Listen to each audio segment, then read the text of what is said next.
Hi, this is Joe, and this is the Filmjoe podcast, where film talk happens. 1, 2, 3, 4.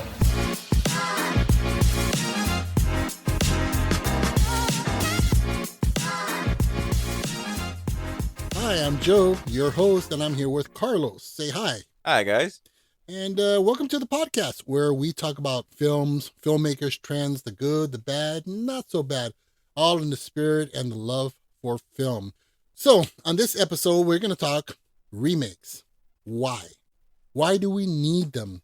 And why do we need to have them made? And how often than not, remakes pretty much fall flat on their faces. I don't really think anybody's really against or hates remakes. I mean, sometimes there are films that just do not need to be touched because, well, bottom line, they're just perfect. But then there are some that, well, they can use a remake.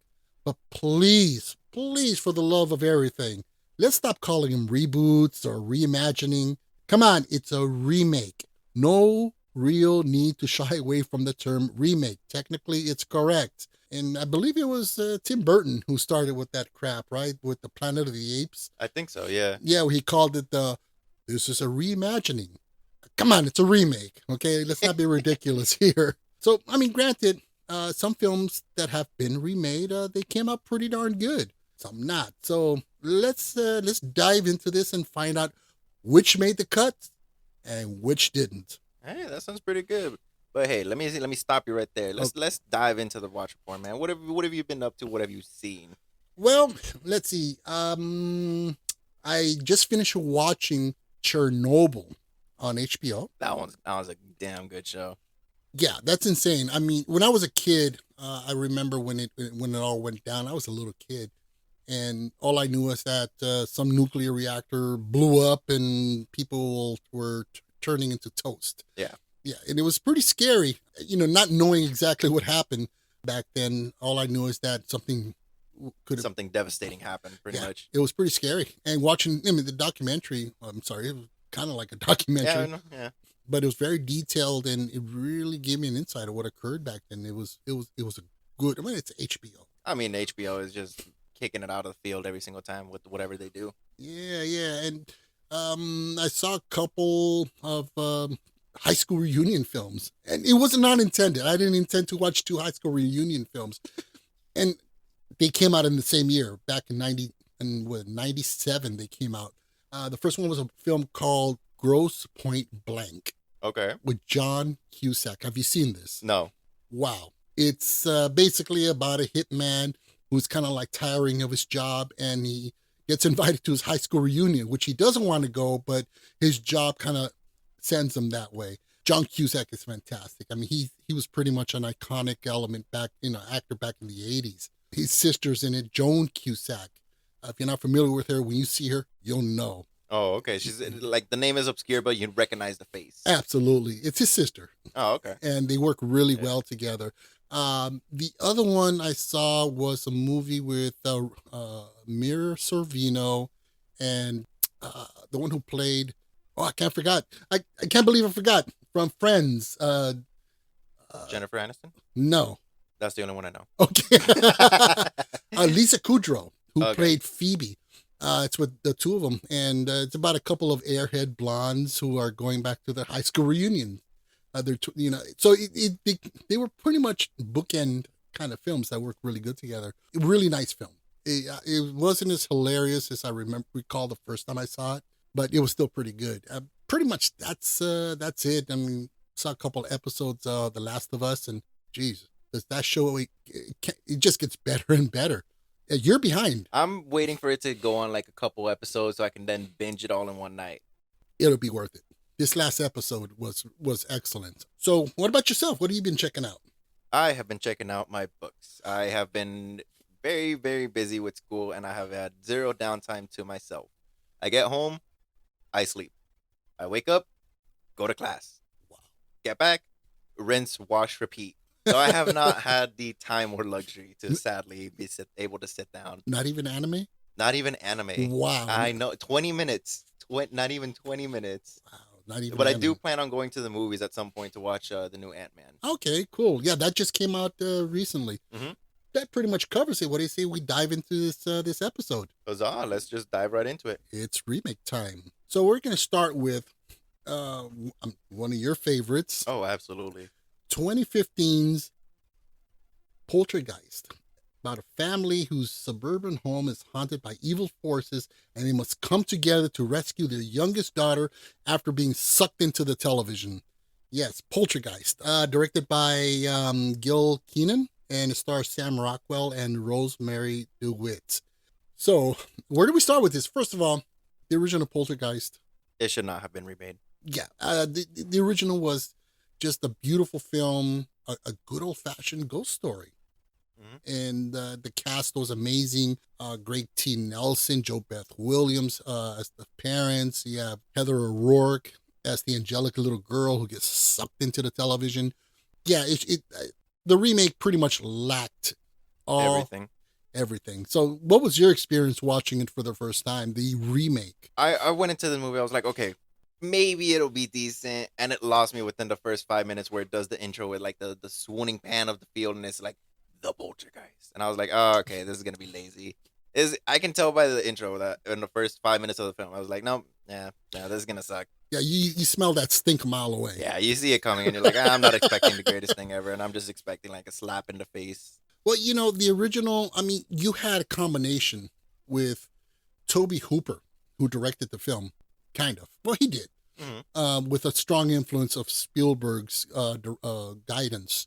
But you definitely had the emergence of Spielberg's awe and fantastical, and you had Toby Hooper's sense of horror.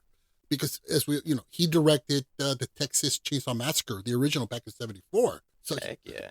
Yeah, so you have the E.T. type wonderment and the Texas Chainsaw Massacre type horror. The scene where the mom falls into the half-finished swimming pool and the skeletons. Did you know that those are actual skeletons? Really? That it was cheaper to get real skeletons and use them as props than to get fake ones. Well, they also say even further on that helped. They say there was a curse on the set. I think there was a fire, somebody died, and of course, unfortunately, you have Heather O'Rourke, the little girl who ended up having an intestinal condition that eventually took her life, and the older sister. Remember, Dominic Dune. After they finished the first one, she was up for a sitcom or some sort of television series, and she was at her apartment in L.A. by Griffith Park. She was rehearsing with a friend, just a friend, and her jealous boyfriend came over and strangled her to death. Oh.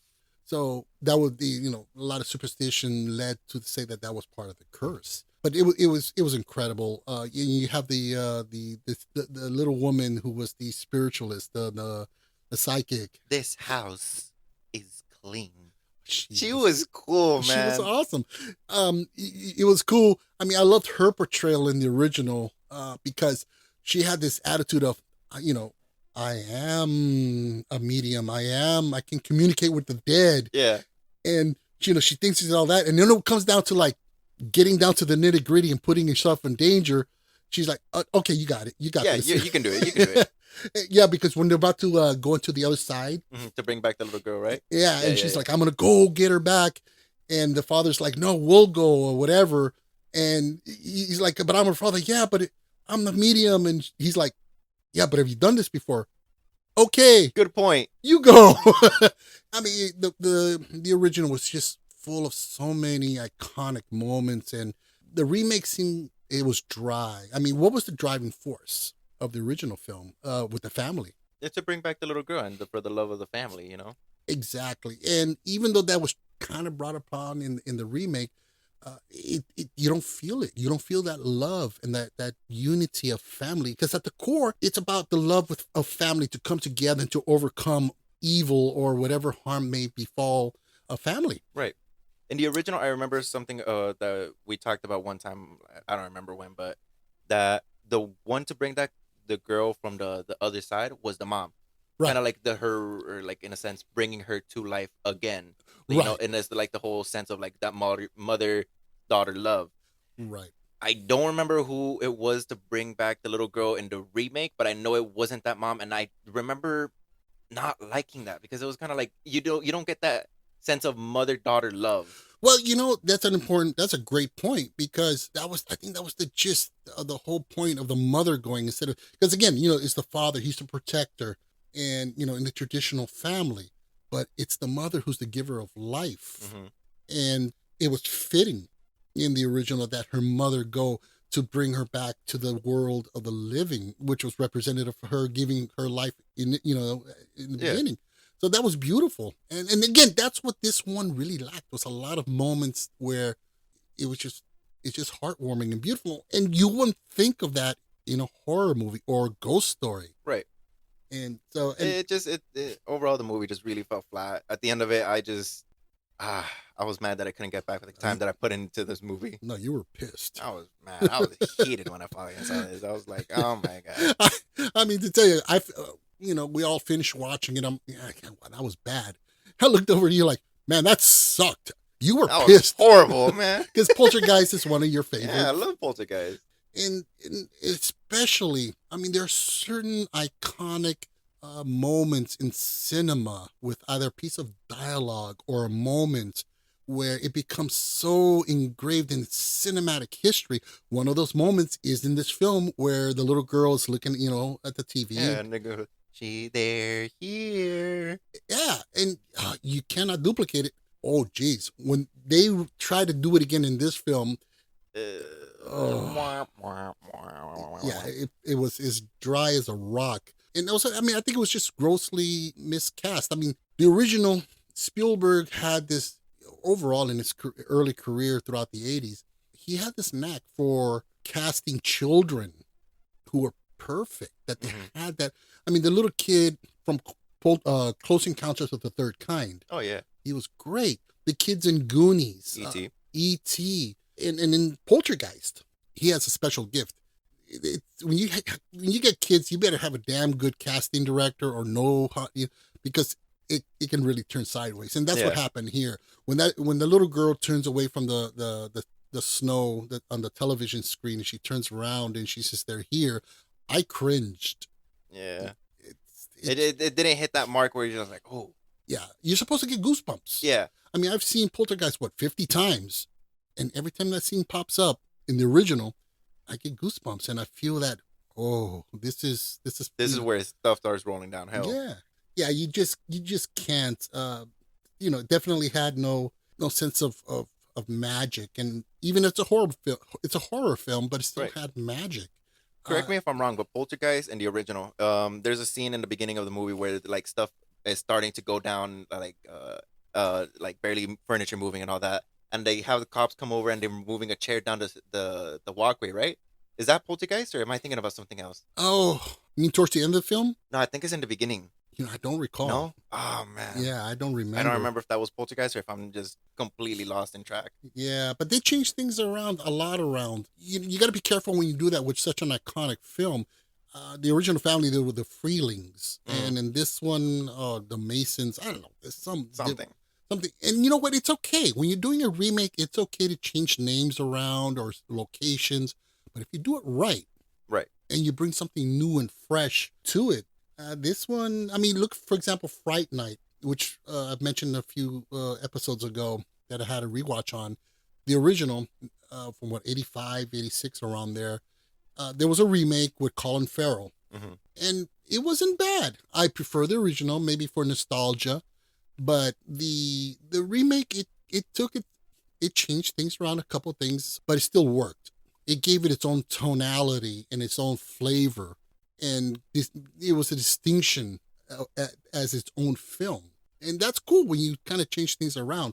But that was a damn good remake. It's not one of my favorite remakes, but another thing that we talked about casting, you have Sam Rockwell, who I love. I think he's a fantastic actor, but he serves better as a smartass or a cynical kind of character, kind of person. Right. Being the dad of a family, the protector, the strong presence. It doesn't really fit him and the role that he was put for. In fact, Tom Cruise was considered for that. See, you say Tom Cruise, and I imagine him actually like fighting a ghost. Right. Talk to me, Goose. I mean, it shows you where the production, the producers were mentally. They had no idea what they were going with or what they were trying to do. I mean, Tom Cruise, he's good. He's a good actor, but not for the dad of a Poltergeist movie. Yeah. So let's jump into the next. Now, this next one, I got a lot to say about this one. So this film is about a Phoenix secretary who embezzles $40,000 from her employer, and she basically hits the road and she's on the run. Checks into a motel run by a young man under the dominion of his mother. We're talking about the remake, 1998's Psycho, directed by Gus Van Sant, starring Vince Vaughn and Anne Heche. A lot of V's. Yes. Now, you've seen the original. I love the original. The first time I was watching the original, you had gone to sleep because it was like 2 a.m. and I was the only one standing. And I was like, okay, well, I'm going to finish the movie because we started it, right? And I remember I knew nothing about Psycho. And I was watching and I was like, wow, this is really good, right? Little slow at the beginning, but I'm like, okay, fine, I can watch it. And then it picks up and you're like, something's not right here. Right. And then towards the end, I was left speechless because I knew nothing about anything about this movie. And wow. It's fantastic. Yeah. It's an amazing film. It's interesting you say, by the way, I'm glad you haven't seen the remake. The remake, yeah. Because I want to get your clean take and your point of view on certain things. Okay. And how it relates to the remake. Well, first of all, for the most part, Gus Van Sant, he's an artsy filmmaker. Okay. An art house filmmaker. Not a bad director. Not one he's not my taste. Okay. Fair. Okay. But he is a talented filmmaker in his own right. He got a little artsy a couple times here, kind of weird. And the fact is, as an artiste, his approach to this, in an artistic way, was to pretty much go scene by scene, line by line of the original Hitchcock masterpiece. Okay. Mm-hmm. After I saw the film, I went on YouTube and they have a side by side, and wow, it's identical. The setup, the staging, the dialogue, the camera angles. What was the point? I mean, okay, like, have you ever heard the saying, like, you can't catch lightning in a bottle twice? Oh, Or lightning doesn't strike twice? Something like, along yeah. the lines, I don't think doing the same thing, like, however many years later is going to work. People are going to watch it and be like, that's the exact same thing from, the original Alfred Hitchcock. I mean, you're a painter. Let's say you're a painter, right? Right. And, which, by the way, everybody, you got to see this guy's artwork. It's little stick figures and stuff. And yeah. My favorite is one man wearing a sombrero with like a big mustache and he's holding a taco. His name is Paco with a taco. That's my masterpiece. That is my opus and that is my Magna Carta. It's something. It's my grand work, per se. You know what? Art is in the eye of the beholder. Exactly. And behold this masterpiece is what I say. But, say you're a painter. Right. And you decide as an artist, you're going to replicate stroke by stroke, shade by shade, the Mona Lisa. What's the point? It's the same thing. It's the same thing. You can make it look identical. That's no attribute. It doesn't attribute anything to your talent as an artist. It just means you can copy stuff. Right. And that's what Van Sant does in this.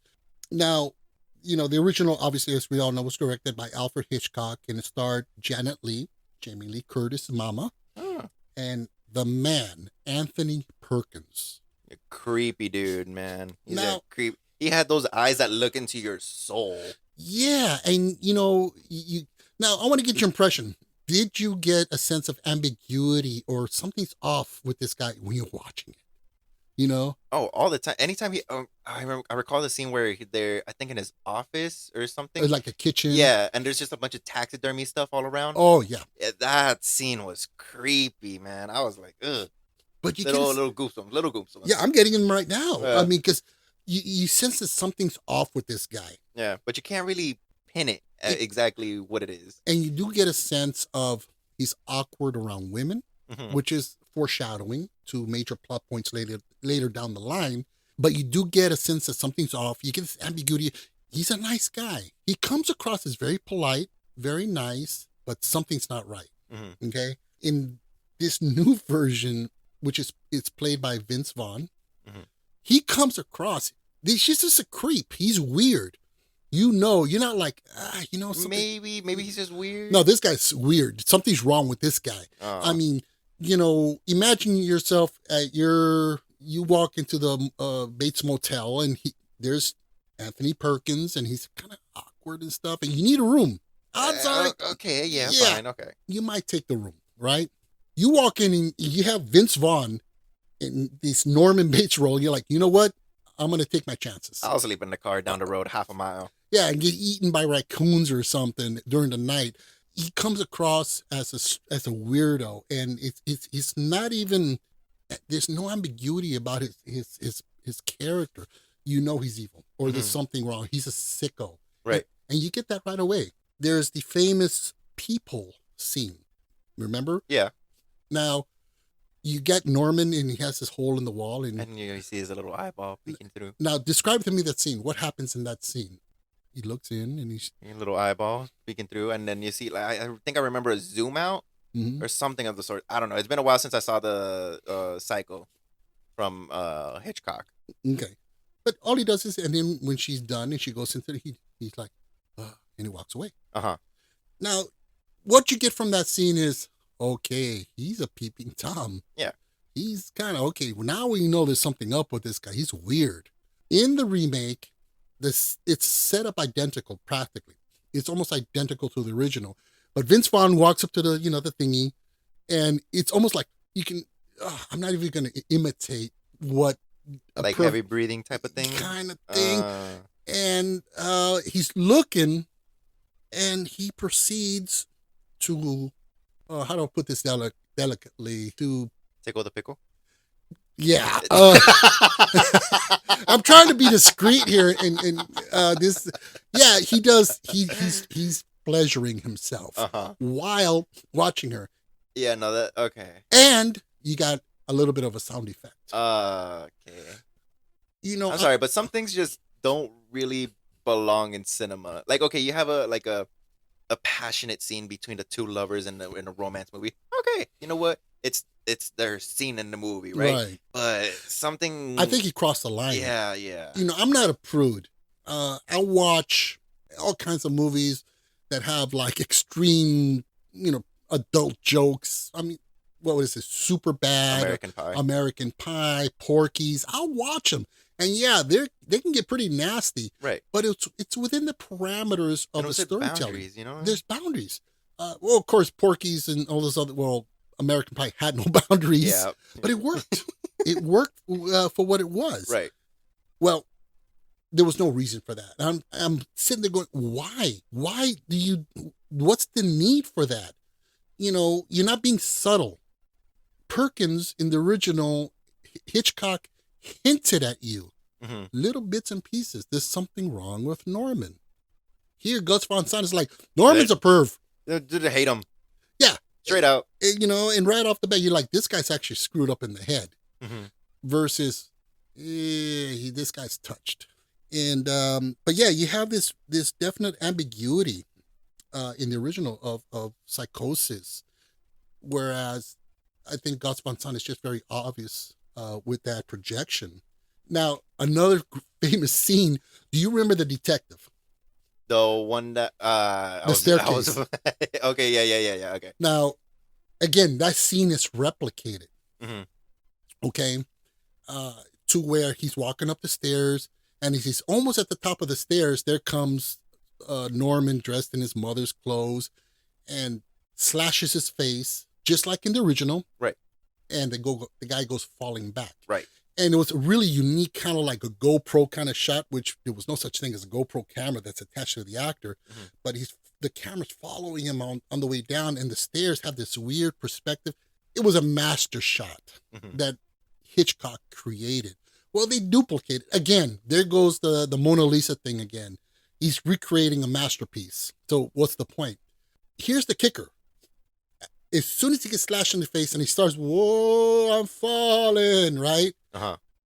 You get 3 flashes of images that make no flipping sense. What were the images? Okay, the first one, get this, it's of a woman kind of lying centrally, kind of a medium shot of a woman. semi-nude wearing a blindfold. Right. Yeah, and then it flashes back to the guy. Whoa, I'm still falling. Then Second you get image. it. Then the second image, clouds moving through the sky. Then we cut back. Oh, I'm still falling. This is a long fall, man. I would have fallen 5 times over before this shot is even done. And then the final image is of a cow in the middle of the road. And then we finally cut back and he finally, whoa, I fell. Right. Now, you could say, oh, well, it was his life flashing before his eyes.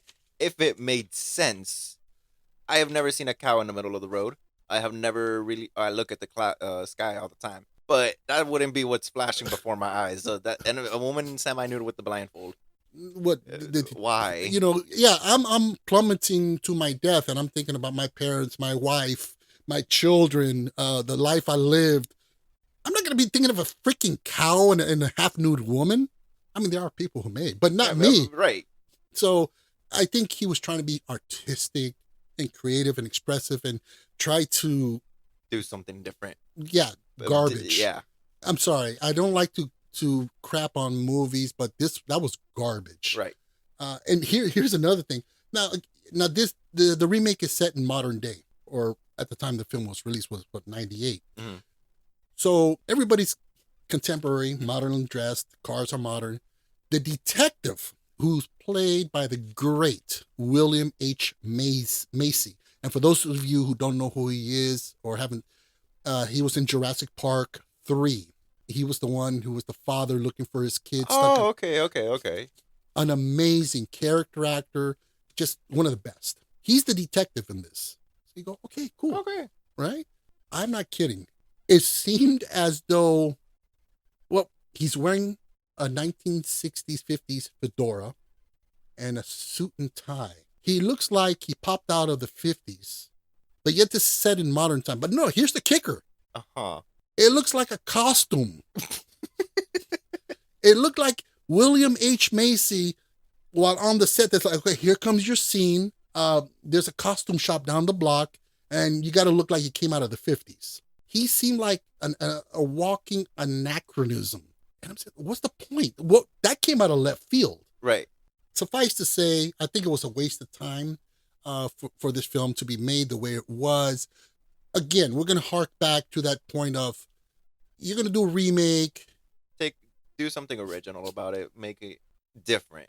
Don't do the exact same thing and expect people to love it. Yeah. And think this is the greatest thing ever. Yeah, and do you recall, because you went into Psycho, the original, blind. You had no idea. Nothing about it. What did you think about the surprise ending, the reveal? I think I sat after the movie ended like for a minute and I just contemplated about what just happened.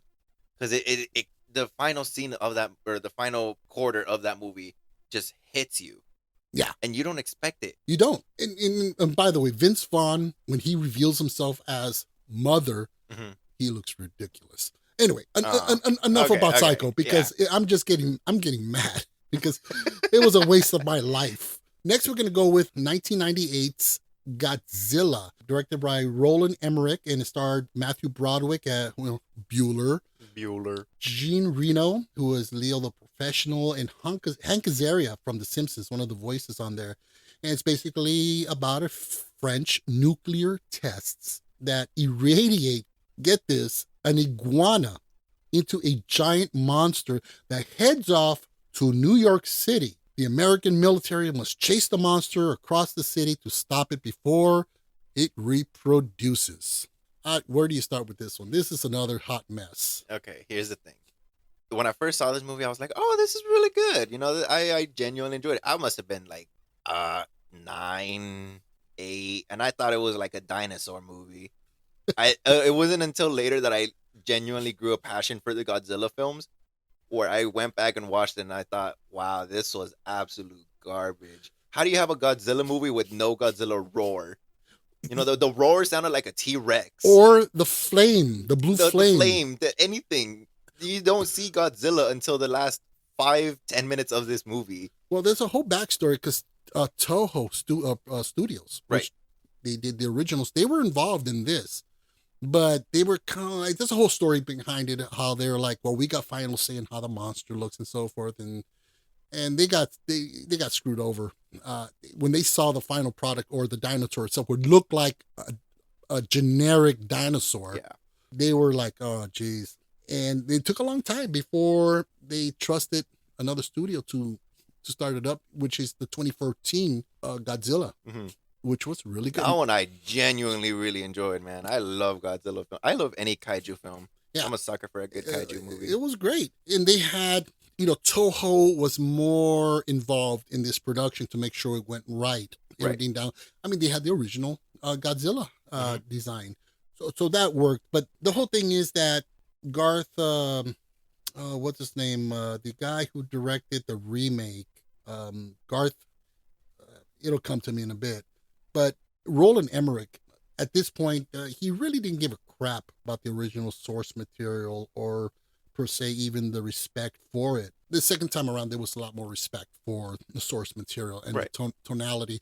I mean, it fit more within the message and the tone of the original, which is we as human beings create these monstrosities, and it's going to be the end of us. It's going to destroy our world. Mhm. And so it was a metaphor for that. Godzilla was a metaphor for us destroying ourselves with our technology. Powerful message, man. And that Garth Edwards, he directed the 2014.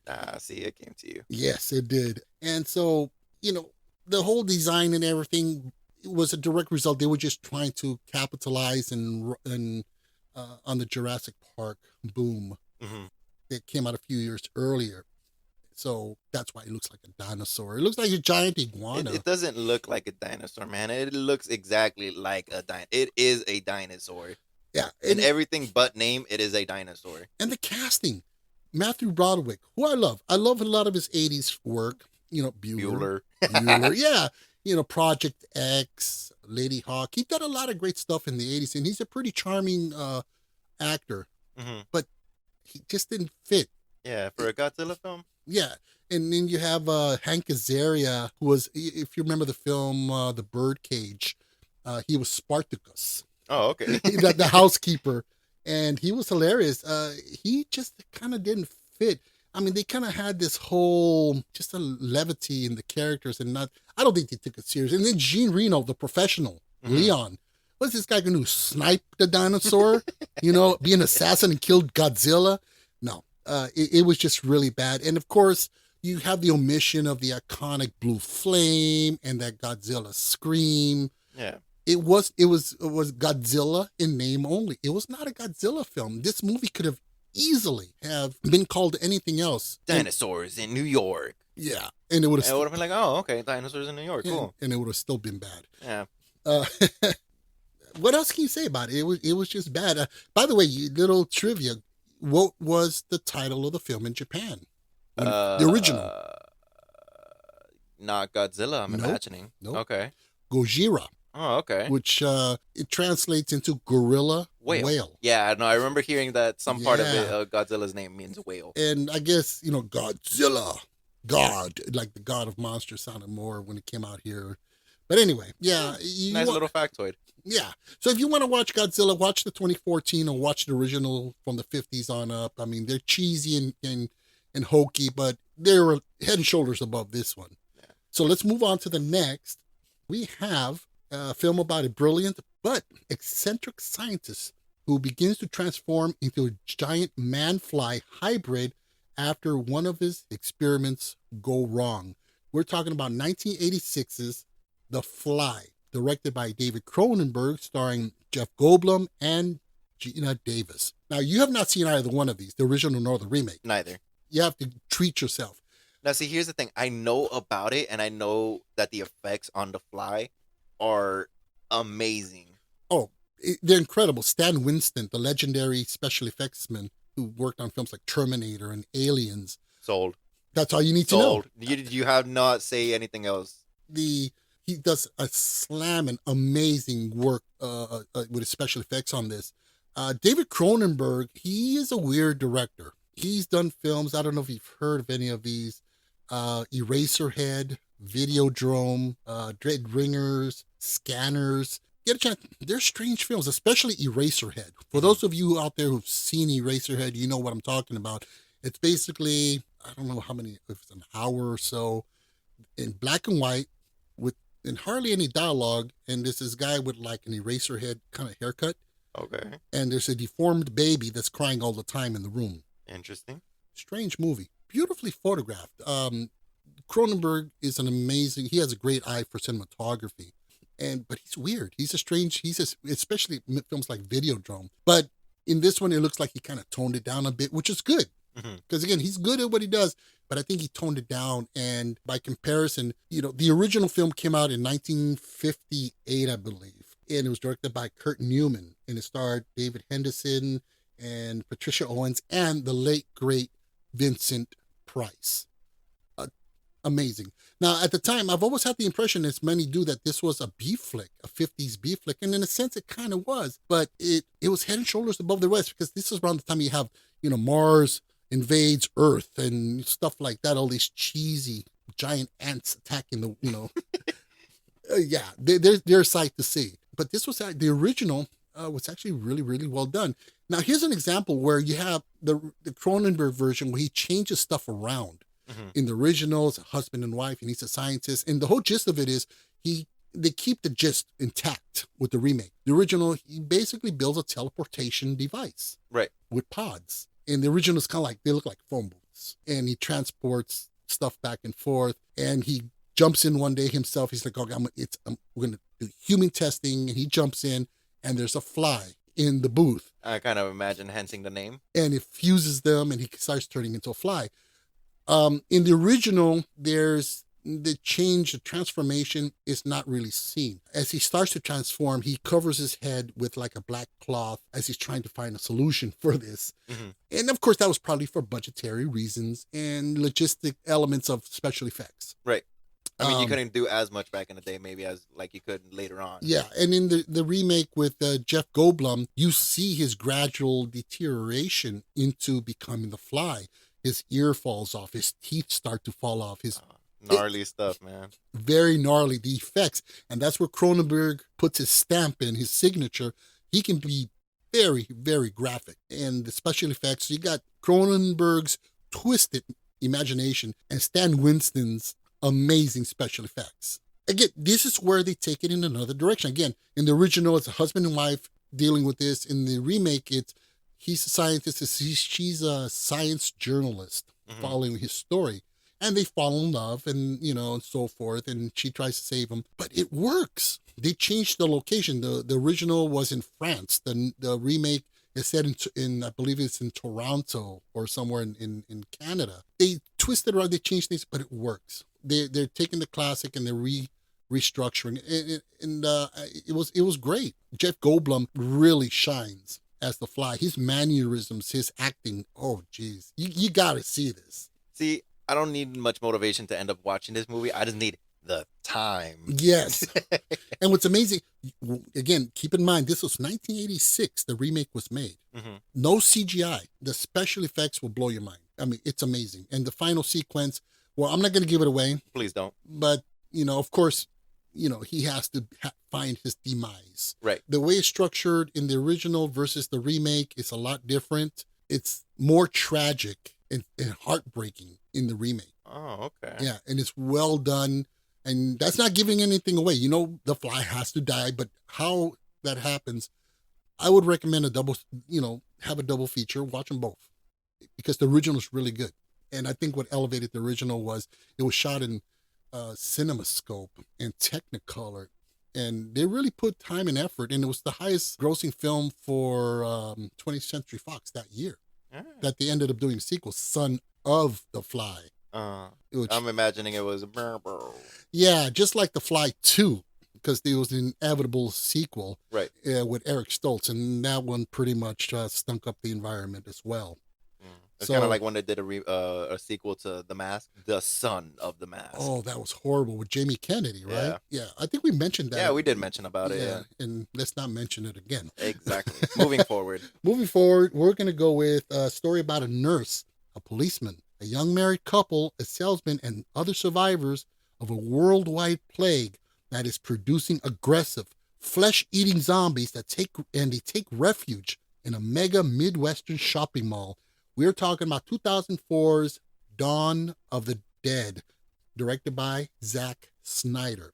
Here is another remake that works. Now, you've seen both. I've seen both. The original, which was 1978, and was directed by the late great the father of the zombie film, George A. Romero, and it was great. It was very gory. It was suspenseful. It had action. Zack Snyder directs the remake, of course, and he really hit it out the park. Oh yeah. Now, fast zombies they weren't introduced here. They kind of existed in other forms. Mm-hmm.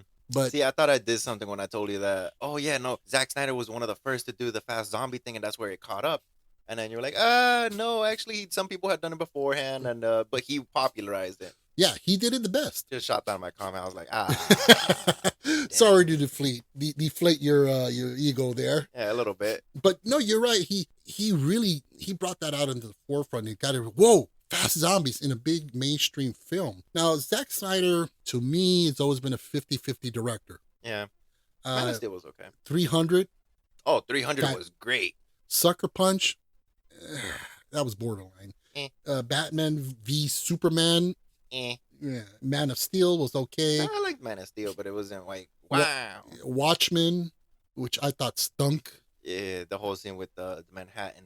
Yeah, yeah, I'm not gonna say it, but you know what I'm talking about. Yeah, the Dr. Manhattan, Mr. Manhattan's Manhattan. Yeah, yeah, exactly. We don't need to see blue full frontal. Yeah, there was no need for that. Yeah, but he did a great job here. He gave us a really polished, more aggressive, more suspenseful and action-packed. This one was actually scary. Mm-hmm.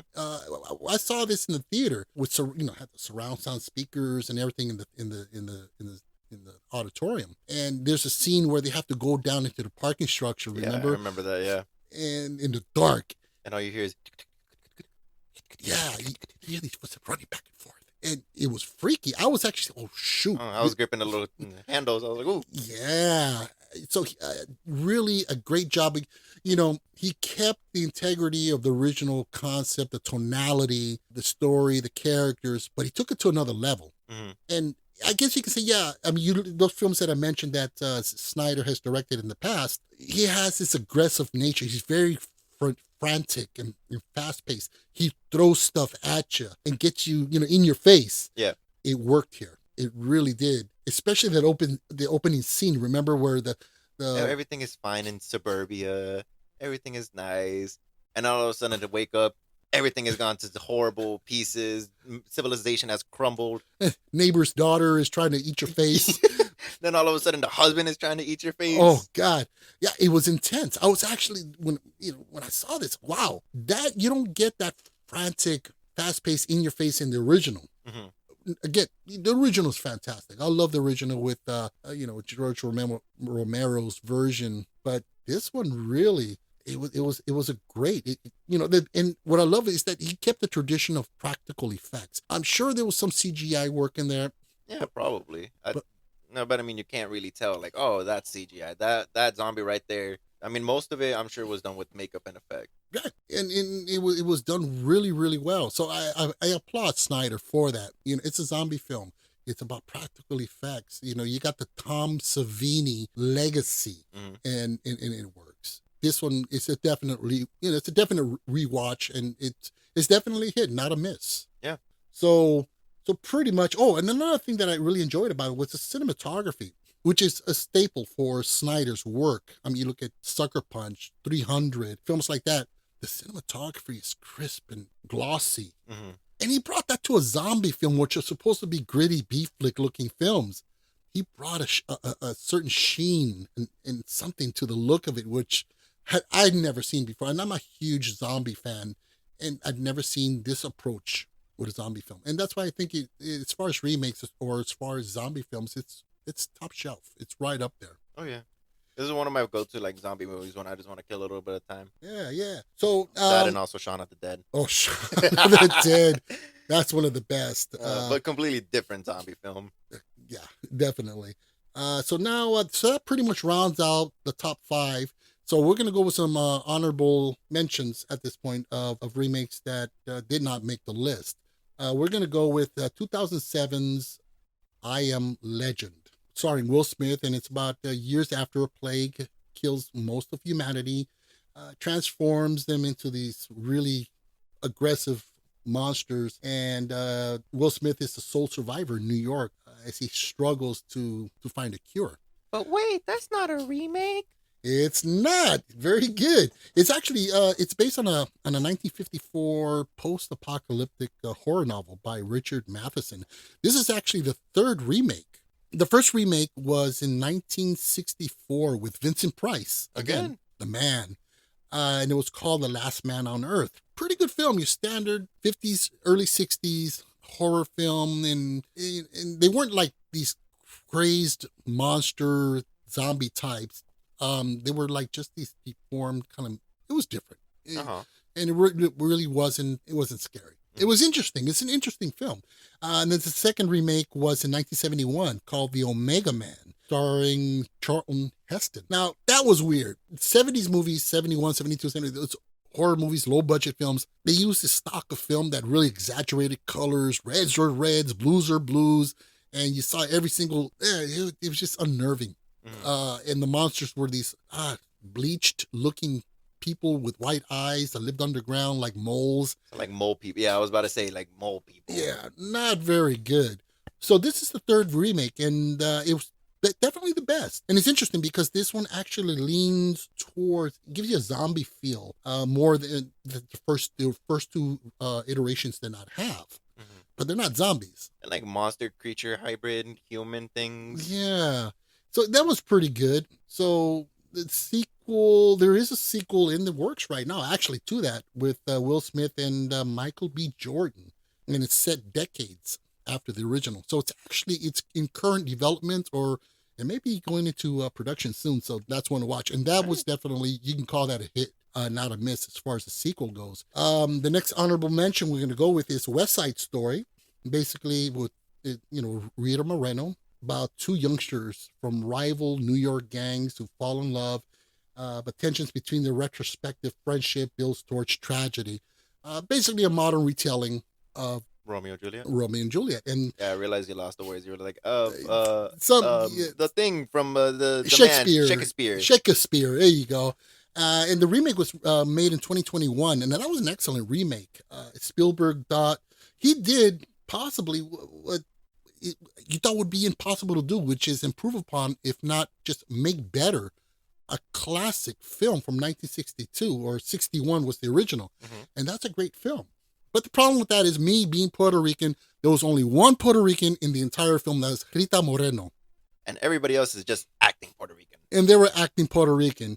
And, well, being Puerto Rican, we don't have much representation in film. We are pretty much like, okay, that's all we got, we'll take it. Yeah, anything is better than nothing. Yeah, and it's not a bad film. But the remake, I mean, you had like 20 cast members in the film that were actually Puerto Rican or Puerto Rican descent. 8 of the actors were actually, found in casting calls in San Juan, Puerto Rico. And, okay, straight from the motherland. Yeah, Nice. and in the Or should I say Mother Island? Mother Island. And it was great. And they brought back Rita Moreno from the original, and they kind of like rewrote a part especially for her. I mean, That's touching. That's nice. She's Puerto Rican royalty, and she is just fantastic. The screen time that she has is just beautiful. But watching the remake and being able to identify with Puerto Rican culture and being Puerto Rican, they had the right dialect, the right phrases, the mannerisms. It was more authentic, and it felt real. And being, Puerto Rican, it made me proud to watch this and say this, representation of our people. Great film. So that was a really good version, an excellent remake and Spielberg created a masterpiece. The next on the mentions list, we're going to go with 2001's Ocean 11, and it's about Danny Ocean and his 10 accomplices who plan to rob 3 Las Vegas casinos at the same time. Now, the original was 1960, and it was great. I mean, the original was dripping with coolness. They had Frank Sinatra, Dean Martin, Sammy Davis Jr., Peter Lawford. These guys were the Rat Pack. They were the bad boys of Vegas, and they were badass. They were really good. It was so cool, and it was a good film. But in the new version, you bring in George Clooney, Brad Pitt, Don Cheadle, and Matt Damon. Not a bad cast, honestly. Not a bad cast. These guys brought in a more cooler and slicker. I mean, they were just awesome. And in the original, again, they're all these five guys are World War II veterans, and they want to pull off this heist. But in the original, they plan to do five. In the remake, they drop it down to three. Okay. Let's make it A little bit more real and doable. right. And they actually improved upon it. It has a jazzy, cool sexiness about it. The cinematography is glossy and clean. And another example where they took the essence of what made the original great and improved upon it and gave us something same in tonality, but brand new. And it's a great film. Get a chance, watch it. The next one we're going to go with is 2010's The Karate Kid. The one with the Smith's son, right? Yeah. Okay. Basically about a work causes a single mother to move to China with her young son. In his new home, the boy embraces kung fu and taught to him by a master played by Jackie Chan. Okay. Where do we start with this one? First of all, if you remember the original Karate Kid, you have this father-son dynamic between Daniel LaRusso and Mr. Miyagi. You feel that. I mean, he doesn't have a father, and he represents that paternal figure in his life, not just teaching him kung fu, but how to become a better person and how to just rise above. Yeah. Being an outsider. Like how to deal with the problems that life presents you. Yeah. And everything of the story. In the remake, the dynamic chemistry between Chan and Smith, it's not there. Now, I love Jackie Chan, and I watch almost anything he does, but this it just feels dry. Yeah. And by the way, kung fu equals Chinese. Karate equals Japanese. This should I was about to mention that. Like, okay, in the original Karate Kid, Mr. Miyagi is Japanese, and then in the remake they moved to China. But it's still karate, but it's kung fu. Kung fu. So it should have been called the Kung Fu Kid. Yeah. Immediately when this film came out and they described it, no. And it lacked the inspiration and the excitement of the original about the underdog coming up. I mean, the original director for the original film, John G. Avildsen, he directed Rocky. Oh, okay. Yeah. So he brought that, and again, you don't have that growing excitement and you're rooting for the underdog. Now, keep in mind, again, Jackie Chan, he's great in this, but Will Smith's son, falls flat. Yeah, he's dull, he seems uninterested, and he's boring. Will Smith, please don't track me down and slap me. We don't need that.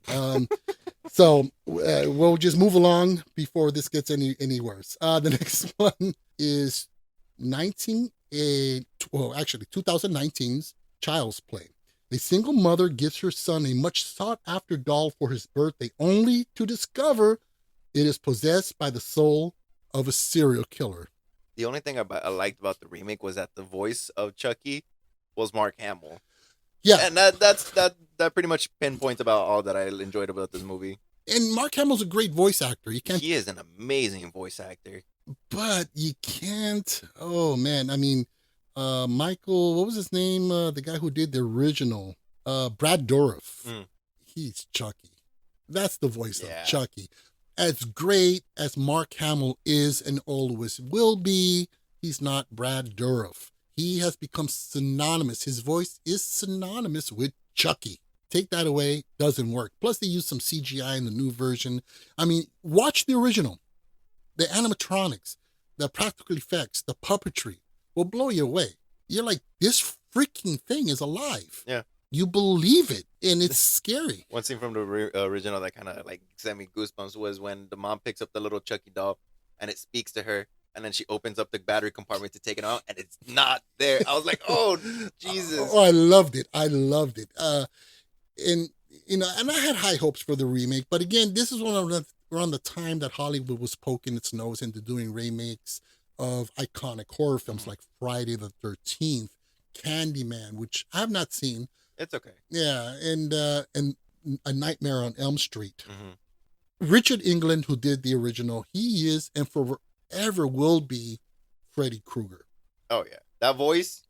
Yeah, Nothing like it. Voice, mannerisms. his humor, his knack for one-liners. Oh yeah, It was perfect. iconic. Yeah, and so yeah, just I'd skip that one royally. What I will say about it is that it's trying to do like an updated version of it to fit modern times with the whole integration of not virtual reality, but like with technology, Right. basically. And it has an interesting spin on it. I was like, okay, Yeah, and I Chucky, get that. like, But- technically. And that goes down the path that we were talking about earlier of, okay, if you're going to go a different direction, do it. Right. Bring something new, original. But you got to keep the feel. And the problem with the remakes of Chucky and this one is that they're so iconic that they're ingrained in your psyche and memory. This is the way they sound. This is the way they look. Yeah. And so, yeah. You know what? Let's start winding this down. We've been going a little long here. Also, I do want to point out, it came to my head. It wasn't Poltergeist that I was thinking about. I was thinking about the Conjuring 2, where the mom calls the policeman over to her house to like inspect it, and then they're leaving and they're like, "Oh no, well something's wrong with your house, but we can't get involved." I wasn't thinking about Poltergeist. I was thinking about Conjuring. I got the movies mixed up. Don't ask me why. Don't ask me how. Just wanted to point that out. Okay, now we know. Now we know. Yes, the weird, intricate workings of Carlos's mind. All right. Well, with that being said, let's go ahead and wind this to a close. We really hope that you enjoyed the show and you'll join us next week for an all-new episode. Please help to support the podcast by giving us a nice 5-star rating, a great review. Another way you can support the pod is you can subscribe or follow us on Amazon, Spotify, iHeartRadio, Deezer, Audible, Boomplay, or wherever you get your podcast fix. Also, you can support us by just word of mouth. Recommend us to a friend, an enemy, a stranger, your A lover. Spread the word, and that definitely helps. Helps us reach a broader audience. And again, we thank you for support and for listening. You can also contact us directly by email to thefilmjoepod@gmail.com. We'd love to hear from you and get some feedback. So, I'm Joe. I'm Carlos. And this is the Filmjoe podcast, Where film film talk talk happens.